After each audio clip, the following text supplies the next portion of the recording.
All right, welcome back to Patient Win Insider. I'm Nick Moen, and today I'm joined by Lisa Nelson, founder and CEO of Align Core Leadership, a leadership and culture consultancy helping dental professionals lead with clarity, empathy, and accountability. Lisa spent more than 3 decades working inside dentistry, from grassroots marketing and live course development to coaching practices through complete cultural and leadership transformation. Today, we're going to unpack how leadership actually shows up in the real world and what new owners and practice leaders can do to create calm, connected, and high functioning teams even when stress runs high. Thanks for coming on, Lisa. Thank you so much for having me, Nick. I really appreciate it. Well, one thing I've heard again and again is, and you've said this, but the biggest epidemic in dentistry isn't clinical, it's loneliness. So why do you think that loneliness is so prevalent across doctors and their teams? I think historically, and as we've discussed in our previous conversation, I've been in dentistry for a long time, and dentistry has historically been you finish dental school and you hang up your shingle and you start working, and you are very much just in that box of where you're working. We're not tied to hospital systems typically. In the past, we didn't have Facebook, we didn't have any of the social media that was out there, and so it did become a very lonely profession. There's no checks and balances. There was nobody really to discuss it with unless you were keeping in touch with friends, but dentists and people in dentistry as a whole were not likely to share their tales of woe. That was showing a level of vulnerability, if you will. And we always want to put on this face of being successful and happy and all of those things, and to share those details with people was difficult. Now, obviously, we've moved forward in how we approach a lot of these things, and on social media, we see people talking, but if you look really closely, it's typically the same voices that we're hearing, which tells us that there's a lot of people not talking about it. And so dentistry is still very isolated in many ways. They just aren't coming out of their office and discussing it. So we do see that, but there's not the same connectiveness that there are in other healthcare practices. Yeah. Well, and so what's your background? How did you find that out, and where are you coming from as far as, your start in dentistry, and where you sit in the industry now? Right. So I'm aging myself here. I started in dentistry in the mid 80s. I was in high school. My dentist, who was, the doctor, informed me that he had just hired a new associate and that I was going to come and work for him, one day after school. And he was going to teach me how to be a dental assistant so that when I went to college, I would make more working part-time than if I was working at McDonald's. And so that was how I got into dentistry. He told me what to do, and he was the doctor, and there was this level of authority that he had, and respect that he commanded, and so I did it. And as I mentioned to you, once it's in your blood, it's really hard to get out. Yeah. It's just with you. And I, at that point, had no desire to stay in dentistry. It was just a way to make money while I was in college. And fast forward to 2025, and I'm still sitting here. I went to hygiene school. I practiced clinically. I stopped practicing clinically in 2007. It was 2007, and then just morphed into other areas of the profession. First in marketing, and then doing new business development, creating courses and live surgical courses and things like that. For me, I ended up here on accident as well. I feel like it's just right place, right time, or circumstances that propel you somewhere. And back in 2016, I was seeing this nonstop, repetitive scenario where practice cultures and leadership was just sorely deficient. And for me, it was why, why is this happening? Why are we working in these environments? And it was a journey, and it was a learning experience. And for me, it became a hunger. And people weren't talking about leadership and communication and workplace culture back then the way we do now. And when we scroll through LinkedIn and Facebook and groups and things like that, everybody's talking about leadership. But back when I started studying this, we weren't. And I was kind of one of the first and only voices for a long time on the social platforms, even bringing it up. And I just knew there was a better way. And so for me, it began with what communication looks like in dentistry. How are we speaking to one another? And that's when I stumbled upon the field of positive psychology. And that's when I stumbled upon the neuroscience of communication, and then was able to identify that leadership was a bigger issue here. And, how do we create good leaders? And, I went back to school and I got a master's degree and, studying organizational leadership and, moving on into PhD studies. For me, I could do all the research, and I could look at all these companies that had great cultures and they had great leadership models, and what were they doing and how can we shrink it down into dentistry. The DSO model was just starting to come out. I mean, there were just a couple of DSOs back then. Now that world has exploded. One thing I hope, and they get a bad rap. They really do, in terms of what culture is like. And I can't say whether they're right or wrong. And, for me, it's probably very specific to whoever the manager or the ops leader or whoever it is, in that area. But my hope was that maybe they would take some of the things that were being put in bigger corporations, if they're going to be a, a corporate environment, and use those leadership tools, use those cultural tools, and really affect a good change in dentistry. I've stayed primarily, other than working as a fractional COO for a small DSO, I've primarily stayed in the smaller group, couple site practice scenarios or private practice scenarios, working because I can affect more change there. But for me, it was really just this journey and this hunger to learn and to affect change wherever I could. So that's what I've been doing. That's great. Huh.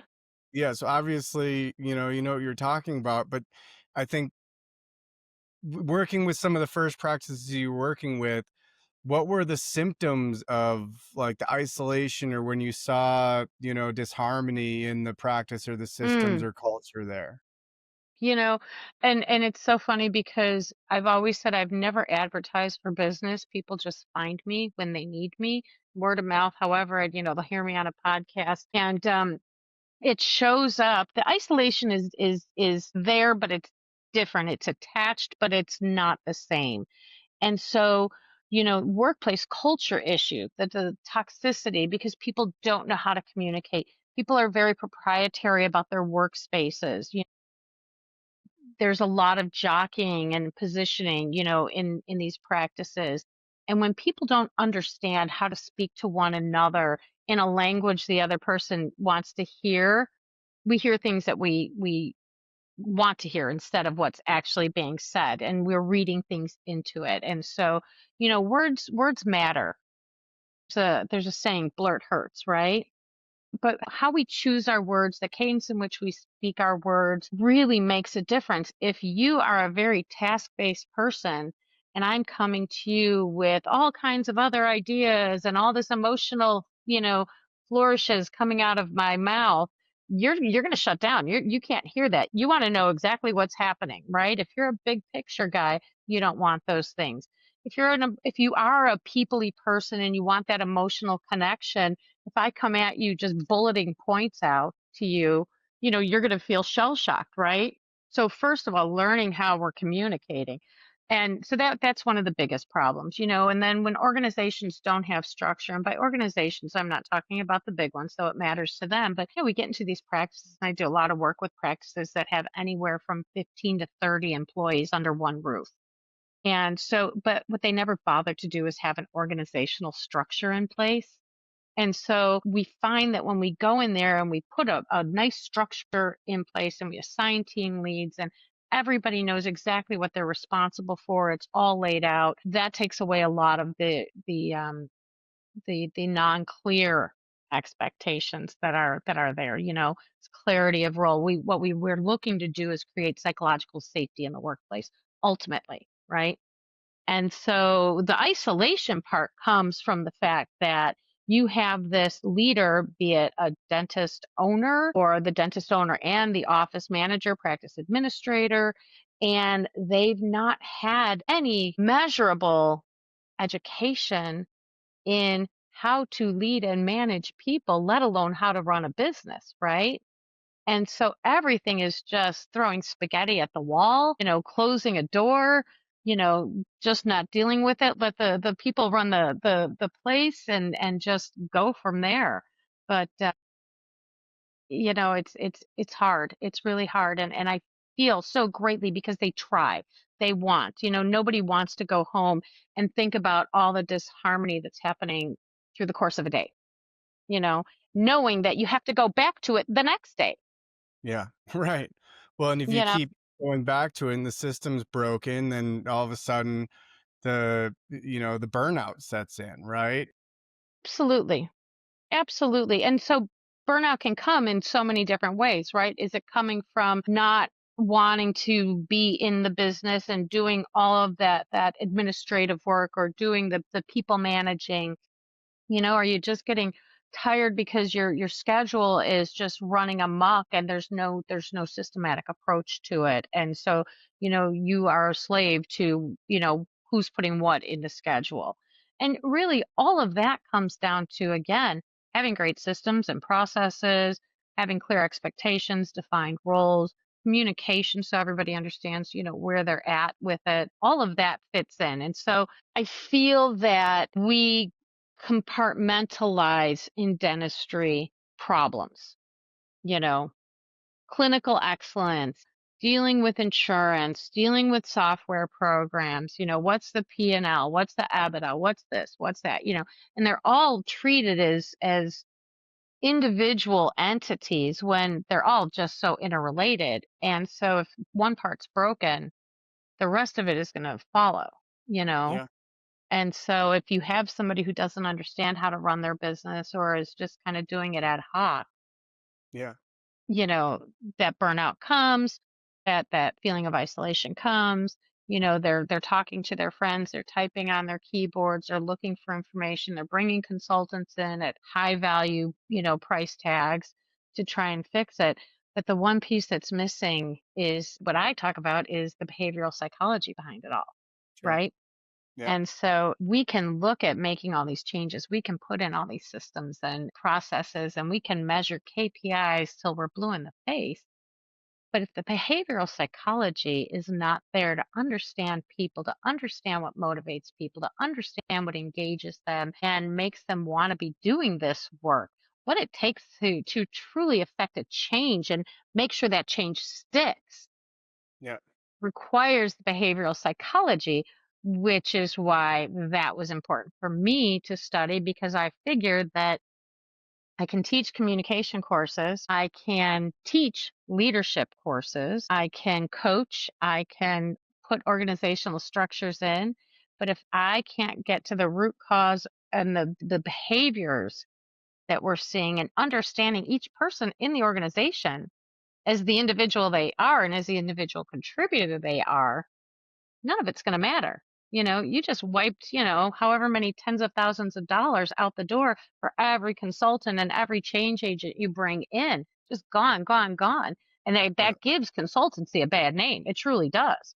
sure. But I think it's because nobody's bothering to look at the behavioral psychology of it. Right. Well, and I have a lot of people close to me in my life that are in, behavioral science and social work. And I'm kind of curious how you respond to hearing, that portion of the foundation of a business referred to as like a soft science, a soft skill, even though it fundamentally can reflect on, the bottom line. Like how, Well, like, what's your response to that? they can call it whatever they want. Yeah. You can call it soft, you can call it hard, you can call it unnecessary, you can call it, the golden egg for whatever, but the fact of the matter is it's got to be there. So if you choose to not recognize that, then the blame game will happen. It's going to always be blamed on something else. If you choose not to recognize that it's necessary, I'm sorry, the light's floating in my eye here, the sun's going down. If you choose not to recognize that and your business is suffering, or if you have just heartache upon heartache, dealing with running your business and not identifying this as a cause or just saying, oh, we don't need that. That's kumbaya. That's this, that's, whatever. I'd say go look at some of the bigger companies in this world that are running successfully. See what they're doing. See that they're investing in leadership development. See that they're, providing coaching, leadership coaching to their management level teams. See that they're investing in, culture change initiatives. See that they're bothering to understand what their people need to have an engaged and an accountable workplace, right? Because in patient engagement, or patient, sorry, employee engagement is super important. Employee satisfaction is super important. But at the end of the day, it's employee accountability that we're looking to create, right? So Yeah. they all go hand in hand. So we need satisfied and engaged employees to learn how to become accountable to one another, not just to themselves, accountable to the practice, understanding that everything you do translates into how somebody else is experiencing their workday. Right. Well, and then how does that reflect, understanding accountability and communication, and ultimately understanding the brain, especially the brain of leaders that are managing these teams? Like, how do you see those changes reflected positively? Like, what are you looking for when you're working with somebody on these issues? First of all, for me, what I look for is somebody who's coachable, who's hungry for it. And people can say that they are. I have an ability to read and understand people so quickly. I had a client in Texas who had, I think, 24 employees. A lot of them had been with him at least 20, 25 years. And his comment was, my employees better after 3 days on site with them than I have for the entirety of their time with me. So I have a pretty good sense of people. I can read people real quickly. And so the people I look to work for are the ones who really are hungry to do better and who want to affect change and want to learn and want to grow. So when I do my leadership program, I call it the launch program, and it's 12 weeks long, and it's one-on-one with me, and it's an educational, portion to it right at the beginning, because if they don't understand the nuts and bolts of leadership, the actual, science of leadership, the concepts of leadership, the archetypes of leadership, the archetypes of employees, all these different things, if they don't understand that, everything that I tell them are sound bites they can read on LinkedIn, Sure. Yeah. you know, Well, and go ahead. yeah, I mean, help me understand what that looks. So let's say somebody, buys a practice, transitions into a practice. They're left, they're left all alone, trying to start from scratch. What are you working with as far as like an emotional reality that you see in these clients starting off in that position? Well, so there's the excitement, the build up excitement, right? The getting all the paperwork together and getting the funding and getting the attorneys and CPAs and all that, and that nervous energy, like buying a house, only more. Yeah. And then the day of the closing comes, they're signing all the papers. And I had a broker once tell me, sorry, there's no fireworks or something along that line, because there aren't. It's just like, here's your keys, here's your 3,000 patients, see you, bye, I'm going to Florida. And so what happens is that there is that excitement, and hopefully they've done some homework. Hopefully they have some mentors lined up. But typically, the lawyers and the brokers, usually they're retaining their CPA for a longer term. Their banker is with them, that relationship is with them. But the people who have gotten them to that moment have done their job, and they've done it well because they were successful in getting them there. And so now they're going on to help the next person. And so when they take the keys and they go into the new office, the reality of, oh my gosh, I have 1,500, 2,000, 3,000 patients that I am now responsible for treating, right? And I have 2, 4, 6, 10, 12 employees, whatever that number is, that I am now responsible for leading and managing and paying, Yeah. right? And I don't know what my login code is to EagleSoft. Sure. Right. Hmm. How do I make sure a bank deposit happens? Yeah. How do I this? Oh my gosh, I have no clue what's going on. And I surveyed so many people when I was writing my last white paper, and really digging into what, post-transition integration looks like and why there's a need for that. And that loneliness and that fear sits right here, in the center of their chest, and this helplessness because they don't know what they're doing. And the thing that I heard time and time again was, my God, I wish somebody was there to show me the way to get me through this. And so, when I look at numbers and I'm surveying, I'm looking at data and seeing that, not only are they stressed, but now we know that the business is going to lose EBITDA. It's going to lose, the productivity. So the numbers that we're looking at on P&Ls and things like that, when, they're getting ready to buy the practice, are one thing. But the minute they take ownership, there's going to be a drop. There's going to be a drop in what they're producing for Sure. a million reasons.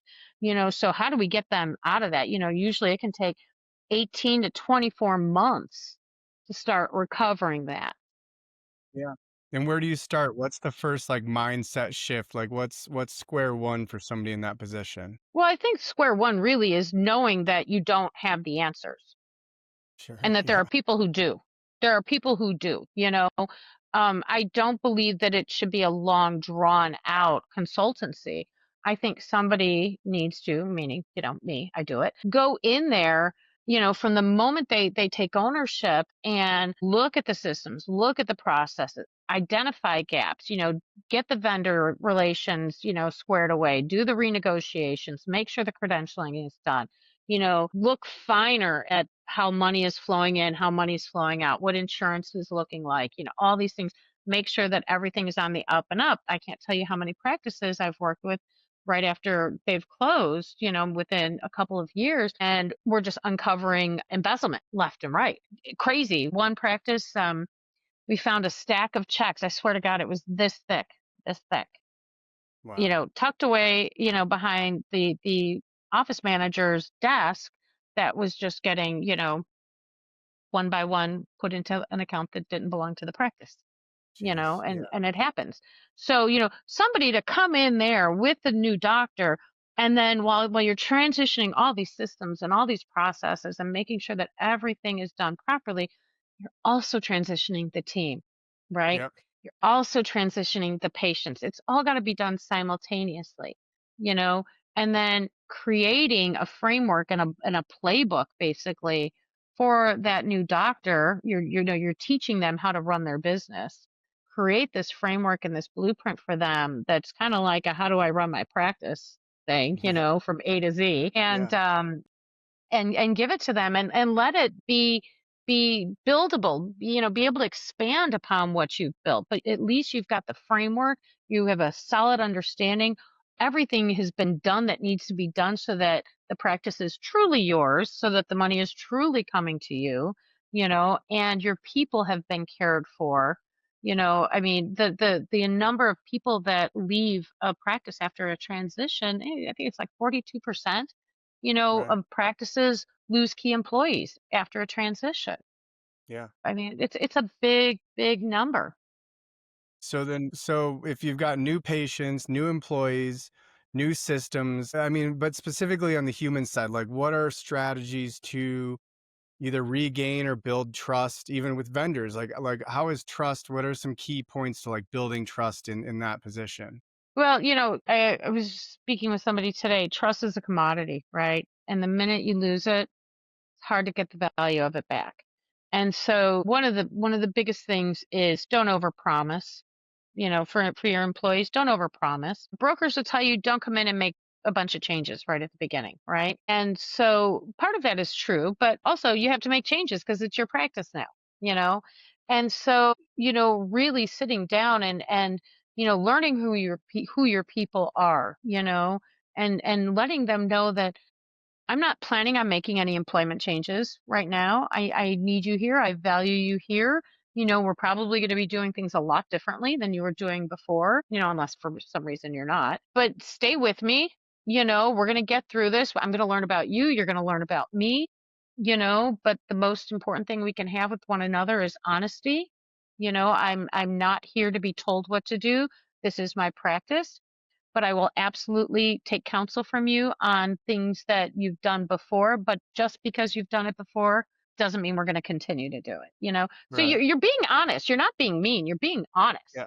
Yeah. you know? And I would rather somebody have that level of honesty and stay true to their word than just say, no, no, no, I'm not going to change anything. Then the minute they do change something, the team, I call them a legacy team, the team that came with the practice, the legacy team was like, oh yeah, well, they said they weren't going to change it. And look, they did, Yeah. you know, but one of the things that goes to trust, I talked about psychological safety, right? And one of the things that comes with that is something called certainty. And so the first thing that is violated when a practice changes ownership is certainty. So you're starting off at a deficit immediately. All right. And so you working to overcome that, you've got people who are going to be very leery of you, wondering what other shoe's going to drop. So working to create a sense of certainty and a sense of security for them, the safeness for them is critical, critical, you know. Yeah. I want to balance this out though and say I'm not here to, I believe in taking care of the people. I am the people side of dentistry every day, all day. I care about the people of dentistry because if we can't take care of our people can't take care of our patients. Yeah. Plain and simple. Going in there into a transition space, right? As a scared first time practice owner, you want to alleviate a lot of these fears for them, but not at the point of becoming a patsy Yeah. and not to the extent that you're becoming so rigorous you make a Marine drill sergeant look like, a kindergarten teacher. Yeah. There's this middle ground, right? And so you've got to walk it because there's something called executive presence. There's an executive voice. There's how you're carrying yourself, what, the gravitas. There's all of these things that are so critical to being a good leader. So you've got to maintain that level of professionalism and presence when you're moving into that space. Problem is when you're doing it and you don't know what you're doing, you've got a little bit of that imposter syndrome happening. You're scared, and it's really hard to maintain both. So having a partner while you're learning to navigate this, who knows what they're doing, is usually your best bet. Yeah. Well, so when you're coming in and you're diagnosing what is going wrong, like what's the first thing you look to understand, where the pain points are? Are you looking at the owner, the team, or the systems or structure? What's the But we're first thing talking under the But we're talking two different things. So if I'm going into a practice that's already established, that is having issues, that's a diagnosis. That's me going in and diagnosing. That's me going in for, a period of time, digging into the people, doing one-on-ones with all the employees, sometimes multiple times, seeing where their pain points are, hearing what they have to say, working with the leaders in the practices, and then watching workflows, looking at their organizational structure. That's a different thing, right? So that's a workplace culture, leadership fix, org structure situation. But with new practices, I'm starting there just as fresh as the new doctor is. I don't know the people either. And let's face it, a lot of times the new team is not introduced to the doctor that's purchasing the practice until very last minute. Yeah. I mean, very last minute. So, I mean, and it has happened where it was a very quiet closing. And then one day somebody else opened the door with the keys and came in and said, hi, I'm Dr. So and so, your new boss. Right. And the Yeah. team had, I mean, we're laughing, but could you imagine? That'd be like somebody walking in my door and say, hi, I'm your new mom. Yeah. Where'd mom go? Yeah. What do you mean Complete you're my shock. new mom? Right. Yeah. Give me my own mom back. Yeah. I don't Then want you're like you. you're in the Go away. headlights. You're Yeah, exactly, exactly. I'm packing my suitcase and I'm leaving. And that's what we don't want from the employees. That's exactly what we don't want. So if they're stuck in this situation, so if I'm coming in at like doing an integration, a practice integration, I'm coming in, I'm having conversations with the doctor right up until, closing, kind of learning what we can about the practice, but nobody knows until they're in it. So the frameworks and doing all the changes of systems and processes and all that, getting the doc up to speed, with what's going on. And maybe they're using one phone system and the new doc wants another phone system. I'm probably going to put the brakes on something like that. But if we see that they're using another phone system and it's costing them $600 a month more, and another one is only $200, 800 to 200, let's save them a couple bucks. But really, what we're looking to do, we can fix the systems and do all that integration change and the banking and all that other stuff easily. But it's now working with the teams and finding out where they fit and finding out where they flow, and connecting them with the doctor while we're integrating all the systems and getting that. And then it's the messaging to the patient. It's Yeah, just, it's all has to happen simultaneously to be as successful as it can from the go. sure. So Yeah, if we work on the team only, that's great, but the doc is still floundering, trying to figure out how to run the business, or unaware of how the business is running. If we're yeah, only integrating the team, if we're only integrating the systems and the business, then the team is just kind of sitting here feeling very vulnerable, right? yeah. There's So more when we do it isolation. all to yeah, very, when we do it magic. So, what if you could catch it? I mean, you're coming in a lot of the time you're coming in, after the transition or later on diagnosing the issues, but what would your vision be for like the precursor for like leadership education in dentistry even before the practice is acquired or before they make that decision? What would that Heck, look could like? we? I've spent more time going into dental schools, working with, second semester D3s and D4s, on my own time. There's wasn't they didn't bring me in necessarily, but going in and working with them, at club level and, sometimes at lecture level, you know, trying to give them as much as I can about what leadership looks like, what the neuroscience of leadership looks like, right? And giving them some kinds of tidbits to start with, because they're not getting it in the dental schools. They're just not. Again, we talk about all these buzzwords, but leadership is a science. You know, it truly is. And it is one that requires careful study. There are plenty of people who are just leaders by birth. They just have it in them to lead well. Leaders who are great have typically had wonderful role models as leaders, Yeah, because we tend to model what's been shown to us.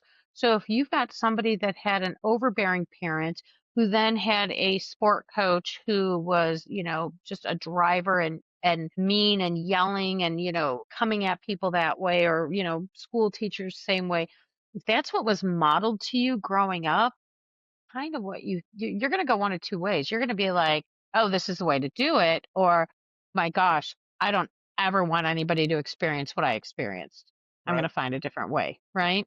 Yeah, So, but we absolutely should be teaching people, obviously, the business of dentistry. If you're going to go out and work in a practice, you better figure out how to run it or buy yeah, a practice. And we need to teach them how to truly interact with people, because I think when you start dental school, you don't stop and think, oh gosh, and yeah, I'm going to be, responsible for 10 people and they all have different personalities. They all have different socioeconomic backgrounds. They all have different needs, wants. I got to make sure that I'm making their paycheck because I got to pay for their kid to go to college with that paycheck. So like you're not thinking that at 21 years old when you're taking your DAT. right. Yeah, And if you are, good for you. yeah, Going into an associateship, either at a private practice or a larger scale model, is great. We hope you get mentorship. We hope you get great mentorship, in terms of leadership. But in those scenarios, you're still not learning how to run the business. You still don't understand all the different line items on a P&L. You don't understand how all of it connects together. So there needs to be some kind of business acumen provided. But, if I had my druthers, I'd line every D4 up and put them through my course, you yeah. know, so that they're educated in leadership and they're educated on how to lead their people and how to coach their employees in the moment. and over the long term. And to also understand when, as a leader, you've done all you can, and sometimes people just don't fit in the model that you're looking to create, Well, because if you were that's to okay start too. as a mentor, like what would it be? Like what would your one tidbit, habit, mantra, or something that would help them wake up tomorrow morning and if they practice that based on your experience and all the behavioral science you're referencing here, like what would that be? It would be to be curious and be present. Ask questions and be present for the answers. When we bother to stop and ask our employees questions and hear what they're saying, we can get a pretty good pulse, if we keep that communication open. People know when you're engaged with what they're saying. If your eyes were wandering off while I've just gone on a soliloquy, I'm going to know that you're not totally engaged with me. You may have asked me a question, but you're not really there. I'm not saying that's what you did. You know, um, so be curious, ask questions and then remain present for it. I think that's one of the most important things we can do as leaders, but also as people, you know, Yeah, as people, yeah. Well, thanks, so. Lisa. That's going to resonate for sure. I appreciate having you on. Well, how can listeners learn more about Line Core Leadership and connect with you? Well, they can go to my website, which is aligncoreleadership.com. You can find my phone numbers there. You'll see my social media there. If you're on LinkedIn, come find me, and I'm happy to engage with you. I've got my white paper up on the website that anybody can download. It's free. I'm not collecting, you know, emails for some kind of email campaign. It's just a little button, and it pops right up on your screen. And I'd love for people to share it because I think it's really important for us to start this conversation about about practice integration after purchase, and realize that we have the ability to take what could be a very lonely, isolating, sometimes gut-wrenching experience, that first year, 18 months, 2 years, and make it better and make it more profitable, and have the people in the practice happy as well. So I would love to just continue that conversation with everybody. Yeah. Well, hey, Lisa, thanks for all your insights. I mean, Thank a you. lot of really valuable information there. Yeah, so I really appreciate you coming I on. appreciate your time, Nick.